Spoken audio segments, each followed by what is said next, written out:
All hail Biafra. This is Biafra Liberation Army Network coming to you again. Please like, share, and comment. Breaking news. Nnamdi Kanu sues federal government of the Zoological Republic of Animal Kingdom, Nigeria, demands end to his illegal trial in the court. Hear the news in detail. And I have breaking information for every one of you listening to my voice right now from wherever you are all over the world. Biafrans and lovers of freedom, I want you to pay very good attention to this very news because it's very, very important. I can assure you, my people, there is a new twist and a very huge one indeed in the case of Nnamdi Kanu, as Nnamdi Kanu has dragged the zoo government to court once again, seeking the end to his illegal trial and detention in the Zoological Republic of Animal Kingdom, Nigeria. We are here to read in full details. And as you can see, I will be reading from Vanguard News Nigeria, one of the Zoo Gota media platforms. And according to their title, they said, Nnamdi Kanu files fresh suit against federal government, seeks termination of his continued trial. You can see the date, October 24, 2025. It is a breaking news indeed. The detained leader of the indigenous people of Biafra, IPOB Nnamdi Kanu, has filed a fresh suit against the federal government of the zoo, seeking permanent termination of his continued trial. First of all, there shouldn't be trial in the first place. There should not be anything called trial in the first place, because you cannot kidnap Nnamdi Kanu in a foreign country, extraordinarily rendition him in the zoo, which is a crime against international treaties, and at the same time seeking to try him in the zoo. Who does that? Who does that? So this is a fresh case now, outside of the ones that they are, the shenanigans that have been going on in the court. This is a fresh one. So we are going to go through it to see if Nnamdi Kanu filed the case by himself, or if anybody represents him. We all know that Nnamdi Kanu has relieved his team of lawyers from their duty to represent him in the court as his legal representative. And recall that the case of Nnamdi Kanu came up today in the court, and of course has been subsequently adjourned. Now, let us continue with this. He also adduced reasons the trial should not be allowed to continue after being discharged by the Court of Appeal, describing it as a flagrant violation of the rule of law. The whole truth is in the public. The truth is open, very, very open. In 2022, Nnamdi Kanu was discharged by the appeal court. He won the case. He literally and completely won the case, hands down. But what happened? The federal government of the zoo refused to release him. They ordered DSS not to release him. And now you still want to continue with whatever you call trial. Who does that? Now, in the suit marked FSC/ABJ/CR/383/2015, a copy of which was made available to Vanguard through the family, Kanu highlighted 4 defects of his continued trial.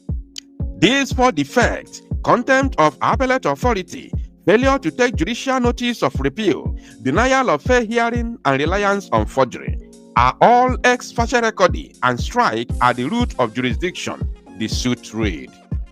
Each of these defects is independently fatal. Cumulatively, they render the entire trial incompetent and void, the suit added. Kanu argued that the federal government remains in flagrant contempt of a subsisting appellate judgment which had in the past discharged him. By the doctrine of appellate finality, that order terminated the trial absolutely, he submitted. Until it was set aside by the Supreme Court after 14 months, it remained binding in presente and enforceable ex babito justicia, Governor of Lagos vs. Ojukwu in 1986. A contemnor cannot invoke the equitable discretion of a lower court while continuing in disobedience. Estopi cosa non orito actio. Kanu also argued that he had been denied fair hearing in violation of Section 36, 6b and c of the 1999 Constitution and Article 71c of the African Charter. He said that after 4 years in solitary detention, he was permitted only 3 hours of monitored consultation with counsel in the courtroom on the eve of entering his defense in a capital case. That is not fair hearing. It is judicial perversity, the suit read. On the defect of reliance on a forged medical report, Kanu said the court ruling on his fitness to stand trial rests upon a forged medical report dated 23rd September 2025. Imagine. So even the Zoo Medical Association has joined the corrupt system of the Zoological Republic of Animal Kingdom government and of course judiciary. Can you imagine? An independent body, Nigeria Medical Association, is now partaking in the corrupt system of the zoo government and its judiciary. It's unbelievable. And you want Nnamdi Kanu to stand trial in such a condition? It's not going to happen. Never. He noted that the order directing the Nigeria Medical Association (MNA) to examine him was made on 26 September 2025, while the purported report was dated, issued 3 days earlier. You see?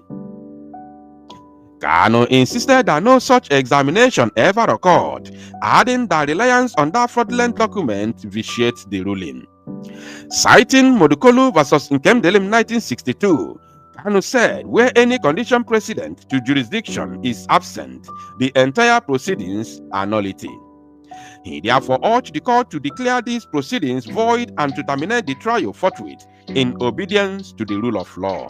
Okay, so now Nnamdi Kanu has done his part. Let us now see what is going to be the response of the Zoological Republic of Animal Kingdom, Nigeria. Thank you, my people. Tosalo Numozia and make it go viral. Anybody standing in trial or coming to try me is a terrorist. That's what their law says. Section what me? As simple as that. Section 2, subsection 3F of Terrorism Prevention and Prohibition Act. That's what it says. Any court considered to try me is committed an act of terrorism. Yes. Very clear.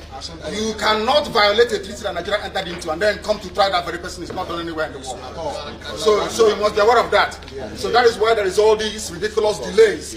That is what Supreme Court said. I did not jump bail. My home was invaded. They came to kill me and I survived. They came to Kenya to kidnap me, brought me back to this country and seeking to try me, which the law says cannot happen. You cannot violate a treaty that Nigeria entered into and then hope to stand on that illegality to conduct a trial. Is not done anywhere in the world. And what happened in my case? So I was actually surprised that a high court have refused to obey or abide by the determination of a Supreme Court judgment. And then take the only part that is against him and then refuse to apply the part that is in favor of him. This cherry picking of what was contained in the Supreme Court judgment is what I'm against. Yes, that's correct. It should be implemented holistically. Yes. I'm not against facing any trial. Judgment. After all, I'm innocent, so they have not been against me. But there cannot be any trial when key sections of the Constitution and a key Supreme Court judgment has been violated by a court of law. Are you concerned that this means for the case to go back and come back to the court? This is my 4th year in solitary confinement in detention. The 5th year will not kill me. Sorry, what if the case is also reassigned back to her? Will you still be It's not going to happen. No, it won't happen. It won't happen. It doesn't happen. It doesn't happen that way. It doesn't happen that way at all. Thank you very much. These are the things that the public must understand. Most of you journalists, the legal correspondents, you don't take time to actually study some of these rulings and judgments. Go and study. In fact, I'll give you... Bring that envelope. Bring the envelope. Look at it here. Look at it here. Look at it. I'll give it to her because I think she's a bit more... Give her the Supreme Court judgment. Can you hold this for me? She can... I want to let the whole world understand something. Very, very clear. In all this is the judgment of the Supreme Court. It made it very clear that even that the impartiality of the judge is questionable. And is here. Where is the, please do bear with me. It says it here. I like what is it. it, page? What is that again? 13, Where it says or page 18. all these things are online. Is it not page 18? All these things are online. So I suggest that the journalists in this country actually take out time to do some basic research. It's not difficult, just minor research. You will understand the vacuousness, the emptiness of all the charges against me. Okay. They kept switching the charges. They said I committed this crime in England, isn't it? Yes. I made a broadcast in England. Yes. And in 9 charges leveled against me, this place where I committed this crime was London, in the United Kingdom. Yes. When my lawyers came to see me, To discuss his I had a defense. discussion with them about how I'm going to defend myself. I told them that no court in Nigeria has jurisdiction to try me.